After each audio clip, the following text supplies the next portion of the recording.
Now, let's circle back and look at some of the criterion. Very quickly, criterion number one, documentation. By the way, before we get into that, you need to satisfy at least 3 out of the 8 that's listed here. So we're not looking at the satisfaction of each criteria.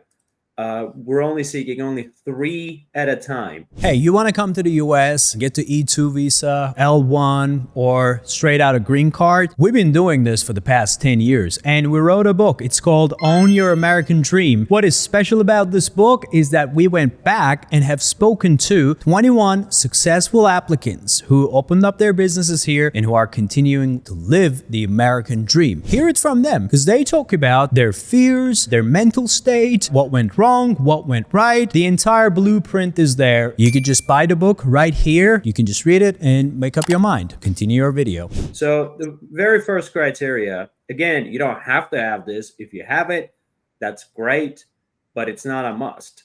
It's documentation of beneficiaries' receipt of nationally or internationally recognized prizes or awards for excellence in the field endeavor. So recently there was an update. Team awards do count as well.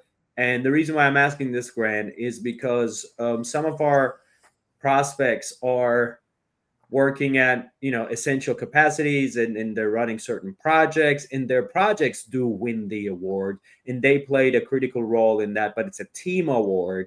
Would that also count? And taking a step back again, what is sought after here with the documentation of beneficiaries' receipt to nationally or internationally recognized prizes or awards? Sure. So yes to your question. If you're a team player and your team has won an award, or even if your organization or an employer has won an award for a project to which you contributed, that counts, right? The visa application process is kind of a conversation between the applicant and the US government, right? I think it's most helpful to imagine the person you're talking to. Imagine the US government being a person, right? This person is the most skeptical person you've ever met in your life.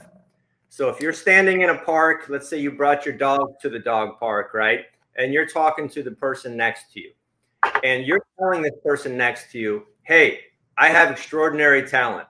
I have extraordinary ability. The person next to you is going to say, Aladdin, I doubt it.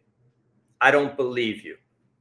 Okay, what do you say next? You say, well, listen, I won an award, right? My work won an award. What are they going to say? I doubt you won that award. And you say, well, here in my briefcase, I've got a copy of the actual award.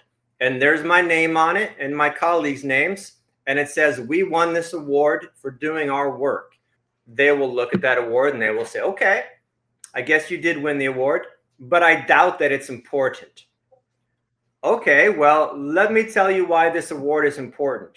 It's only given out once a year. I doubt that it's only given out once a year. So that's how the conversation goes, right? Well, here, I've got some documentation from the group that gives the awards. And they explain in their bylaws, we only give this award once a year. These are the criteria we use to give the award. These are some past winners, famous people, big names, right? Not just anyone can submit their name for this award. We have certain rules of exclusivity. Now the person in the dog park says, okay, I get it. I get it. You are talented. You won an award. Let's talk about other ways that you're talented. And that's how the conversation goes. For each and every one of these criteria, you want to be able and ready to document why is it meaningful. Okay, cool. Let's play this game, right? So you're at this dog park and you're talking to this very skeptical person, and that person says, okay, the award is fine. How about memberships? What's that got to do with being extraordinarily talented? It's a good question. So now you're looking for other ways to demonstrate your talent, and you're going to tell this person, listen, I'm a computer coder, or I'm a computer engineer, or I write software, or whatever it is you do, right? And they say, well, I don't have any reason to think you're any good at that. And you say, well, actually, I belong to an organization. I'm a member in this group, in this association of computer software engineers, right? And they say, I don't believe you. And so now you give them the list of names in this group and say, there I am. I really am. Their next question, you can already anticipate it. Well, I don't think this is important. Anyone can become a member, right? Well, now you want to document that there are criteria about who can and who cannot become a member. So if you can show that you have some type of membership in an association that is exclusive about who gets to join, that goes a long way towards proving you're talented. Of course, because at the end of the day, that's making the job of the officer easier. Because, okay, if this very credible association has vetted you, you're coming to me with extra evidence, and the vetting process is being done previously to me. That's great. How about published material in professional or major trade publications or major media about the beneficiary relating to beneficiary's work in the field for which the classification has been sought? This is a good one, and I could get in a little bit of trouble if I talk about this one too much, right? Because if you're sitting out there listening to this live stream and the Wall Street Journal has written about you on above the fold, page 1 in a big story, that's great. We're going to use that, and you're probably a really strong applicant for this visa. For most of us, myself included, Wall Street Journal, the New York Times, they never write about my work. So then the question is there any media out there that writes about me? Now, I'd like to say, listen, you know, my sister-in-law is really active on Facebook, and she blogs and makes posts on Facebook all the time, and she mentions me and links me. Well, that's not quite as prestigious as the Wall Street Journal, right? So the question is, what kind of media can we use to really impress our skeptical audience? Yes, provided that we have that also. Again, we don't have to, but suppose that we do. All of a sudden, we're facing another criteria, which is the evidence of beneficiaries' participation or a panel, either individually and judge the work of others in the same or in an allied field of specialization. What's that got to do with me being extraordinarily talented? Do I have to go and judge events now? Well, as you point out, Aladdin, there's 8 different criteria plus kind of a catch-all, right? So you may be sitting there listening to us rattle through these criteria and think, I don't have this one or I don't have that one, right? First of all, you don't need every one. You want to meet at least 3 of these. It's always a little bit more comfortable if you think you've got more than 3, but 3 is the minimum threshold. The other thing to keep in mind is there's a process of applying. And so maybe you don't have all of these today, but we can go forward and work as a team and find opportunities for you to gather some of these criteria. But in any opportunity you might have to serve as a judge, and again, to document that you've done this, to document why it's meaningful, that will go a long ways towards meeting criterion 4. Of course, if you're in a position to judge other people's work, you are at an important position, and people want to know what you think about their work. So again, that helps USCIS to put you in a category of somebody who has excelled in their fields. But how about the original contribution, criterion number 5? And this is an original scientific, scholarly, or business-related contribution. Now, when you say an original business-related contribution, and this is where some of our clients shine. So our clients are generally from, the tech world, or, they're working for very reputable companies. They're putting things together. They're creating processes, methodologies, apps, and sometimes they would have registered patents, things that could be considered original and a contribution that's business related. Would that also be something that our prospects or people who are listening to us right now would have, and they just don't know that they have it? 100%.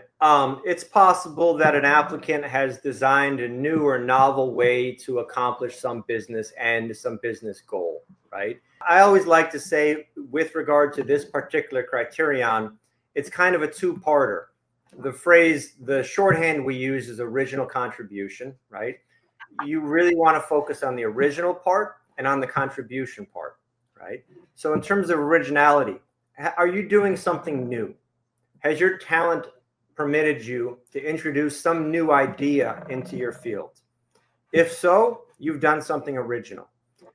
The second half is related, but a little bit different. Is this truly a contribution? In other words, is it repeatable? Can other people use your contribution? The more you can demonstrate that you brought something new to the table, and since then it's been used by others, the stronger you are positioned to address this criteria. You referred to this, but very quickly, let's address criteria number 6 as well, which is the authorship of scholarly articles in the field, in professional journals or other major media. Now, this is very interesting because what is sought after here is the articles being scholarly. What does that mean? What's the criteria on that? I mean, how would one understand whether the article is scholarly or not? That's a good question, Aladdin, and I think a really difficult one to answer. What does it mean that something's scholarly? Well, it can mean a lot of different things. I can tell you some examples of things that have helped before in the past, and you can even see some of the citations here on the screen. Is it peer reviewed? An article or a journal entry being peer reviewed goes a long way to proving that it's scholarly in nature, right? Is the media source in which it's published affiliated at all with a university, with a research institution, right? Is it funded by a university or a research institution? That goes a long way towards establishing scholarliness. And then generally the tone and presentation of the writing, right? Does it read as technical? Does it read as addressed to a learned audience, right? Or is this more popular science, popular commentary? The higher the elevation, and that might include things as simple as using fancy language, using footnotes, citing to other studies, right? All of these things can make an article more convincing as a scholarly publication rather than as someone's personal blog. Got it. Thanks for that, Grant. And moving on to criteria number 7, which we believe, and that's the reason why we're hot on the O-1 visa, that a pretty big portion of our prospects who are watching us right now who are on H-1B could be employed at a critical or essential capacity for organizations and establishments that have a distinguished reputation. What do we mean by that? You could be a senior software engineer at Apple, Amazon. You could be employed by a company. It doesn't really have to be the big Apples and Amazons and whatever not, but you could be employed at a very important cybersecurity company, a very important company that does contribute a lot to the society and could have a very well built reputation in their industries. And you could be acting at a leadership role in that. And that's when we're sort of like looking into this particular criterion. Are you critical enough for this distinguished organization? And we do believe most of our prospects satisfy this role. If this role is not being satisfied, then there really isn't that great of a yearning to look at the other criteria. What would be your 2 cents on that, Grant? I agree 100%. They list this criteria as number 7 on their website and their literature, right? For me, it's number 1. I think it's the easiest one for us to hit. And because once we start the conversation here, a lot of the other criteria come forward with a little bit of coaxing, all right? So any potential O-1A applicant, whether it's an H-1B holder or anyone else, I would really encourage them, after you've thought a little bit about the employment threshold, who will be my sponsor? Can I have a job offer, right? Jump right here and ask yourself, Let me look at my employment history.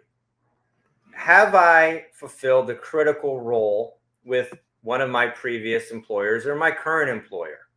And start to make the case that you have. And again, this is an invitation to brag about yourself, right? You're back in the dog park. You're telling this guy, I've played a critical role for my employer. And he says to you, I don't believe it. Well, let me gather 3 or 4 letters from people I work with who will tell you expressly that I led this particular project in 2024, or I contributed to the revenues my company earned in 2023. I led a sales effort, or I made a contribution. My role was critical.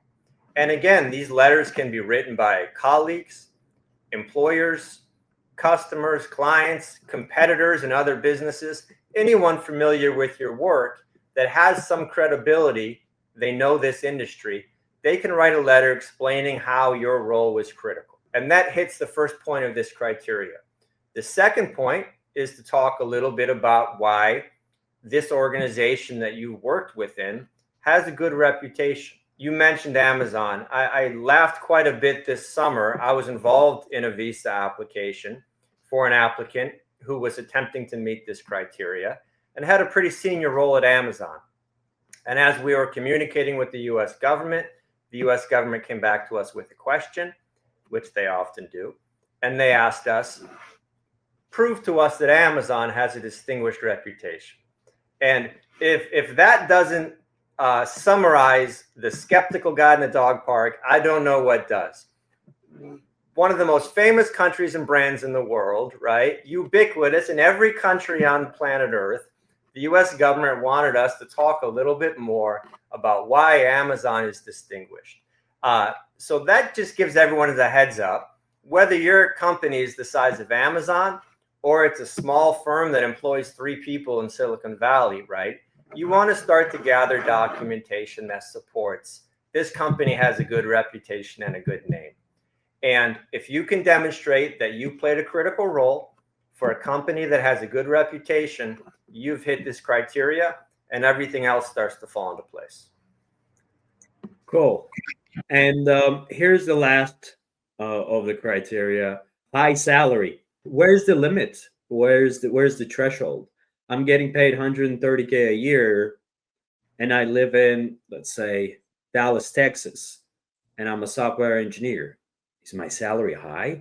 It's a pretty high salary compared to my home country, and it's above the GDP per capita of the United States. But is it above my peers? What would be your 2 cents on that one?